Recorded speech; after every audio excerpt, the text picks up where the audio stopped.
Hi all welcome back to my YouTube channel. After long time ನಾನು long ವಿಡಿಯೋನ upload ಮಾಡ್ತಾ ಇದ್ದೀನಿ. ಯಾಕೆ ಅಂದರೆ ನನಗೆ ಲಾಂಗ್ ವಿಡಿಯೋಸ್ನ ಶೂಟ್ ಮಾಡ್ಕೊಳ್ಳೋ ಅಷ್ಟು ಟೈಮ್ ಸಿಗ್ತಾ ಇರಲಿಲ್ಲ. ಸೊ ಅದರಿಂದ ನಾನು ಲಾಂಗ್ ವಿಡಿಯೋಸ್ನ ಅಪ್ಲೋಡ್ ಮಾಡಿಲ್ಲ.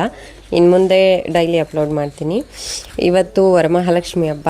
ಎಲ್ಲರಿಗೂ ವರಮಹಾಲಕ್ಷ್ಮಿ ಹಬ್ಬದ ಹಾರ್ದಿಕ ಶುಭಾಶಯಗಳು. ಈ ವರಮಹಾಲಕ್ಷ್ಮಿ ಹಬ್ಬಕ್ಕೆ 1 ವೀಕಿಂದ ನಾವೆಲ್ಲ ಏನು ಕೆಲಸ ಮಾಡಿದ್ದೀವಿ ಅದೆಲ್ಲ ಜಸ್ಟ್ 4 ಮಿನಿಟ್ಸಲ್ಲಿ ನಿಮಗೆ ಎಕ್ಸ್ಪ್ಲೈನ್ ಮಾಡ್ತಾಯಿದ್ದೀನಿ. ಐ ಹೋಪ್ ಇವತ್ತಿನ ವಿಡಿಯೋ ನಿಮಗೆ ಇಷ್ಟ ಆಗುತ್ತೆ ಅಂತ ಅಂದ್ಕೊಳ್ತೀನಿ. ಇಷ್ಟ ಆದರೆ ಒಂದು ಲೈಕ್ ಮಾಡಿ, ಕಾಮೆಂಟ್ ಮಾಡಿ, ಶೇರ್ ಮಾಡಿ. ಹಾಗೆ ನನ್ನ ಚಾನಲ್ನ ಮರೀದೆ ಸಬ್ಸ್ಕ್ರೈಬ್ ಮಾಡ್ಕೊಳ್ಳಿ. ನಿಮ್ಮ ಲವ್ ಆ್ಯಂಡ್ ಸಪೋರ್ಟ್ ತುಂಬ ಇಂಪಾರ್ಟೆಂಟ್ ನನಗೆ. ನನ್ನ ಮಗ ಏನೋ ಹೇಳ್ತಾನಂತೆ. ಏನಪ್ಪ? ಅವನಿಗೆ ನಾಚಿಕೆ ಜಾಸ್ತಿ, ಬಟ್ ಫೋನ್ ಕೊಟ್ಬಿಟ್ರೆ ಅಂತೂ ಒಬ್ಬನೇ ಮಾತಾಡ್ತಾನೆ ಇರ್ತಾನೆ, ಏನು ಬೇಕೋ ಅದೆಲ್ಲ.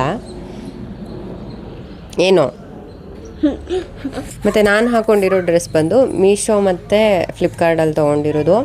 ತುಂಬ ಕಂಫರ್ಟಬಲ್ ಆಗಿದೆ. ಡ್ರೆಸ್ ಲಿಂಕ್ ಏನಾದರೂ ಬೇಕು ಅಂತ ಅಂದರೆ ಲಿಂಕ್ ಅಂತ ಕಮೆಂಟ್ ಮಾಡಿ, ನಾನು ನಿಮಗೆ ಡೈರೆಕ್ಟಾಗಿ ಲಿಂಕ್ನ ಸೆಂಡ್ ಮಾಡ್ತೀನಿ. ಬನ್ನಿ ವಿಡಿಯೋ ಸ್ಟಾರ್ಟ್ ಮಾಡೋಣ. ಎಲ್ಲರ ಮನೇಲೂ ವರಮಹಾಲಕ್ಷ್ಮಿ ಹಬ್ಬ ಅಂದರೆ ಫುಲ್ ಡೀಪ್ ಕ್ಲೀನಿಂಗ್ ಅಂತೂ ಇದ್ದೇ ಇರುತ್ತೆ. ಸ್ಟಾರ್ಟ್ ಆಗೋದೇ ಫಸ್ಟು ಬಟ್ಟೆಯಿಂದ. ನಮ್ಮ ಮನೇಲೂ ಅಷ್ಟೇ. ಫಸ್ಟು ಬೆಡ್ಶೀಟು, ಕರ್ಟನ್ಸು ಏನೇನಿದೆ ಅದೆಲ್ಲ ಫುಲ್ಲು ಕ್ಲೀನ್ ಮಾಡಿಬಿಟ್ಟು ಆಮೇಲೆ ನಾವು ಪಾತ್ರೆಗಳು ತೊಳೆಯೋಕ್ಕೆ ಸ್ಟಾರ್ಟ್ ಮಾಡ್ಕೊಂಡ್ವಿ. ನಾನು ನಮ್ಮ ಅತ್ತಿಗೆ ಇಬ್ಬರು ತೊಳೆದಿದ್ದು. ಇಬ್ಬರು ಒಂದೇ ದಿನಕ್ಕೆ ನಾವು ಮನೆ ಕೆಲಸ ಎಲ್ಲ ಮುಗಿಸ್ಕೊಂಡ್ವಿ. ಅಂದರೆ ಒಂದಿನ ಫುಲ್ಲು ಬೆಡ್ಶೀಟ್ ಒಗೆದಿದ್ದು, ಒಂದಿನ ಫುಲ್ಲು ಪಾತ್ರೆ ತೊಳೆದಿದ್ದು, ಮತ್ತು ಒಂದಿನ ಫುಲ್ಲು ಮನೆಯೆಲ್ಲ ಡೀಪ್ ಕ್ಲೀನ್ ಮಾಡಿದ್ದು. ಇಷ್ಟೆಲ್ಲ ಮಾಡ್ಕೊಂಡ್ವಿ. ಡೀಪ್ ಕ್ಲೀನ್ ಆದಮೇಲಂತೂ ಎಲ್ಲ ಮನೆಯೂ ಹೊಸ ಮನೆ ಥರ ಅನಿಸ್ತಾ ಇರೋದು. ಎಷ್ಟು ಚೆನ್ನಾಗಿರುತ್ತೋ. ಮತ್ತೆ ಯಥಾಸ್ಥಿತಿಗೆ ಬಂದುಬಿಡುತ್ತೆ ಒಂದು 3-4 ದಿನ ಆದಮೇಲೆ.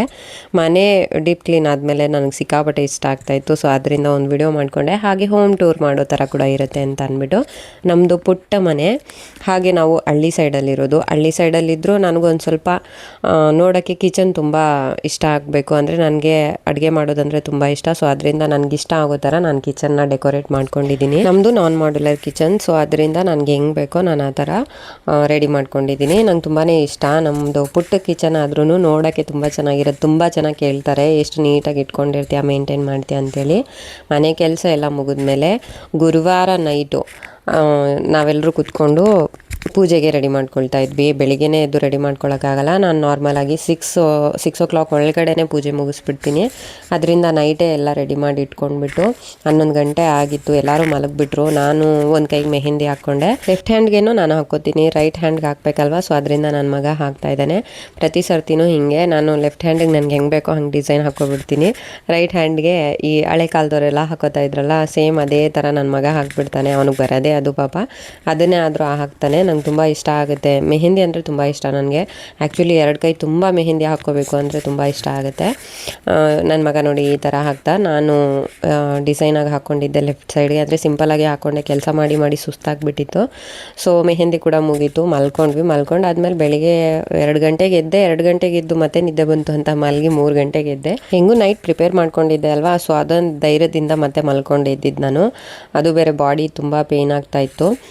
ನೆಕ್ಸ್ಟು ಸ್ನಾನ ಮಾಡ್ಕೊಂಡು ಬಂದುಬಿಟ್ಟು ಪೂಜೆಗೆ ಆಲ್ರೆಡಿ ರೆಡಿ ಮಾಡ್ಕೊಂಡ್ಬಿಟ್ಟೆ. ಒಂದು ಪ್ಲೇಟಲ್ಲಿ ಭತ್ತ ಹಾಕಿಬಿಟ್ಟು ಅಷ್ಟದಳ ರಂಗೋಲಿ ಹಾಕಿ, ಆಮೇಲೆ ಲಕ್ಷ್ಮೀ ಕುಬೇರ ರಂಗೋಲಿ ಹಾಕಿ, ಅದು ಭತ್ತನ ಅದ್ರ ಮೇಲೆ ಇಟ್ಬಿಟ್ಟು ಅರಿಶಿನ ಕುಂಕುಮ ಅಕ್ಷತೆ ಕಾಳು ಇಟ್ಕೊಂಡು ದೇವ್ರನ್ನ ಪ್ರಾರ್ಥನೆ ಮಾಡಿಕೊಂಡು ಆಮೇಲೆ ನಾನು ಲಕ್ಷ್ಮಿ ಅಲಂಕಾರ ಮಾಡೋಕ್ಕೆ ಸ್ಟಾರ್ಟ್ ಮಾಡಿಕೊಂಡೆ. ನೈಟೇ ಎಲ್ಲ ಫುಲ್ ಪಿನ್ ಮಾಡಿ ಇಟ್ಬಿಟ್ಟಿದ್ದೆ. ಬೆಳಿಗ್ಗೆ ಎದ್ರೆ ಮತ್ತೆ ಕಷ್ಟ ಆಗುತ್ತೆ ಅಂತ ಹೇಳಿಬಿಟ್ಟು. ಫಸ್ಟ್ ಇಯರ್ ನಾನು ಲಕ್ಷ್ಮಿ ಕುಂಡ್ರಿಸಾಗ ತುಂಬಾ ಕಷ್ಟ ಆಗಿಬಿಡ್ತು ನನಗೆ. ಯಾವ ಥರ ಅಂದರೆ ಒಂದು ಐಡಿಯಾನೇ ಇರಲಿಲ್ಲ ಅಲ್ವಾ. ಸೊ ಅದರಿಂದ ನನಗೆ ತುಂಬ ಕಷ್ಟ ಆಯಿತು. ಇವಾಗ ಆ ಥರ ಎಲ್ಲ ಏನೂ ಇಲ್ಲ. ಒಂದು ಪ್ಲ್ಯಾನ್ ಮಾಡ್ಕೊಬಿಡ್ತೀನಿ. ಬೆಳಿಗ್ಗೆ ಎದ್ದರೆ ಯಾವ್ಯಾವ ಕೆಲಸ ಯಾವಾಗ ಮಾಡಿದ್ರೆ ಹೇಗಿರುತ್ತೆ ಅಂತ ಹೇಳಿ. ಸೊ ಪ್ಲ್ಯಾನ್ ಮಾಡ್ಕೊಂಡು ಕರೆಕ್ಟಾಗಿ ಮಾಡೋದ್ರಿಂದ ನನಗೆ ಅಷ್ಟೊತ್ತೇನು ಇಡ್ಸಲ್ಲ. ಪ್ರಸಾದ ಮಾಡೋದೇ ಆಗಿರಲಿ ಅಥವಾ ದೇವ್ರ ಅಲಂಕಾರಕ್ಕೆ ಆಗಿರಲಿ ಟೈಮ್ ಕೂಡ ತೊಗೊಳ್ಳಲ್ಲ. ತುಂಬಾ ಈಸಿಯಾಗಿ ಆಗಿಬಿಡುತ್ತೆ ನನಗೆ. ಮತ್ತು ಸೀರೆನೂ ಅಷ್ಟೇ. ನಾನು ಪ್ರತಿ ಸರ್ತಿ ಇದೇ ಥರನೂ ಉಡಿಸ್ಕೊಳ್ತೀನಿ. ಅಂದರೆ ಚೆನ್ನಾಗಿರುತ್ತೆ ನೋಡೋಕ್ಕೆ. Double step ಬರುತ್ತಲ್ವ. ಸೊ ಅದರಿಂದ ಸೀರೆ ಎಲ್ಲ ಉಡ್ಸಾದ್ಮೇಲೆ ದೇವ್ರಿಗೆ ಅಲಂಕಾರ ಮಾಡೋಕ್ಕೆ ಸ್ಟಾರ್ಟ್ ಮಾಡಿದೆ. ಈ ಸರ್ತಿ ಅಂತೂ ಫ್ಲವರ್ಸು ಸಿಕ್ಕಾಪಟ್ಟೆ ರೇಟ್ ಜಾಸ್ತಿ ಆಗಿಬಿಟ್ಟಿತ್ತು. ಅಂದರೆ ಫ್ರೂಟ್ಸು, ಸ್ವೀಟ್ಸ್ ಎಲ್ಲ ಕಡಿಮೆನೇ ಇತ್ತು. ಹೂ ಮಾತ್ರ ಸಿಕ್ಕಾಪಟ್ಟೆ ರೇಟು. ಹಾಗಿದ್ರೂ ಪೂಜೆ ಮಾಡಲೇಬೇಕಲ್ವ. ಸೊ ಅದರಿಂದ ಎಷ್ಟು ಬೇಕಾಗುತ್ತೋ ನಾನು ಅಷ್ಟೇ ತೊಗೊಂಡು ಬಂದೆ. ಯಾಕೆಂದರೆ ನಮ್ಮ ಮನೆ ಹತ್ರ ಕೂಡ ತುಂಬಾ ಹೂ ಬಿಡುತ್ತೆ. ಎಲ್ಲ ಮಿಕ್ಸ್ ಆ್ಯಂಡ್ ಮ್ಯಾಚ್ ಮಾಡಿ ದೇವ್ರಿಗೆ ಅಲಂಕಾರ ಮಾಡಿಕೊಂಡು ಪ್ರಸಾದಕ್ಕೆ ರೆಡಿ ಮಾಡ್ಕೊಳ್ತಾ ಇದ್ದೀನಿ. ಪ್ರಸಾದಕ್ಕೆ ಪುಳಿಯೋಗರೆ ಮಾಡಿ ಪಾಯಸ ಮಾಡಿದ್ದೆ. ಹಾಗೆ ಬಿಸಿ ಹಾಲು ಮಾಡಿಬಿಟ್ಟು ಅದಕ್ಕೆ ಜೇನುತುಪ್ಪ ಸಕ್ಕರೆ ಕೂಡ ಹಾಕಿಟ್ಟಿದ್ದೆ. ಯಾಕೆ ಅಂದರೆ ಲಕ್ಷ್ಮಿಗೆ ತುಂಬ ಇಷ್ಟವಾಗಿರೋದು ಹಾಲು ಅಂತ ಹೇಳ್ತಾರೆ. ಆ ಹಾಲಿಗೆ ಜೇನುತುಪ್ಪ ಮತ್ತು ಸಕ್ಕರೆ ಹಾಕಿಬಿಟ್ಟಿಟ್ರೆ ತುಂಬಾ ಇಷ್ಟ ಆಗುತ್ತೆ. ಯಾಕೆಂದರೆ ಲಕ್ಷ್ಮಿ ಬಂದಿರೋದೇ ಹಾಲಿಂದ ಅಂತ ಹೇಳ್ತಾರೆ. ಅದರಿಂದ ಹಾಲು ಕೂಡ ಮಿಸ್ ಮಾಡ್ತಿದ್ದಂಗೆ ಇಟ್ಬಿಟ್ಟು ನೈವೇದ್ಯ ಎಲ್ಲ ರೆಡಿ ಆಯ್ತಲ್ವ. ಸೊ ಪೂಜೆಗೆ ರೆಡಿ ಮಾಡಿಕೊಂಡೆ. ಪೂಜೆ ಮಾಡಾದ್ಮೇಲೆ ನನ್ನ ಮಗ ಬಂದ. ಅವನು ಅಮ್ಮ ಏನು ಬೇಡ್ಕೋಬೇಕು ಅಂತ ಹೇಳ್ತಾ ಇದ್ದ. ಸೊ ಅದರಿಂದ ದೇವರು ಒಳ್ಳೆ ವಿದ್ಯೆ ಬುದ್ಧಿ ಆರೋಗ್ಯ ಕೊಟ್ಟು ಕಾಪಾಡಲಿ ಅಂತ ಬೇಡ್ಕೊ ಅಂತ ಹೇಳ್ಬಿಟ್ಟು ಮಗುಗೆ ಹೇಳ್ಕೊಡ್ತಾ ಇದ್ದೆ ನಾನು. ಅವನಿಗೆ ತುಂಬ ಇಷ್ಟ ದೇವರು ಪೂಜೆ ಮಾಡಬೇಕು ಅಂತ ಎಲ್ಲ ಅಂದರೆ. ಆಮೇಲೆ ನನ್ನ ದೊಡ್ಡ ಮಗ ಬಂದು ಅವನು ಕೂಡ ದೇವ್ರ ಹತ್ರ ಬೇಡ್ಕೊಳ್ತಾ ಇದ್ದ. ಐ ಹೋಪ್ ಇವತ್ತಿನ ವಿಡಿಯೋ ನಿಮಗೆ ಇಷ್ಟ ಆಗಿರುತ್ತೆ ಅಂದ್ಕೊಳ್ತೀನಿ. ಇಷ್ಟ ಆದರೆ ಒಂದು ಲೈಕ್ ಮಾಡಿ, ಕಮೆಂಟ್ ಮಾಡಿ, ಶೇರ್ ಮಾಡಿ. ಹಾಗೆ ನನ್ನ ಚಾನಲ್ನ ಮರೀದೆ ಸಬ್ಸ್ಕ್ರೈಬ್ ಮಾಡ್ಕೊಳ್ಳಿ.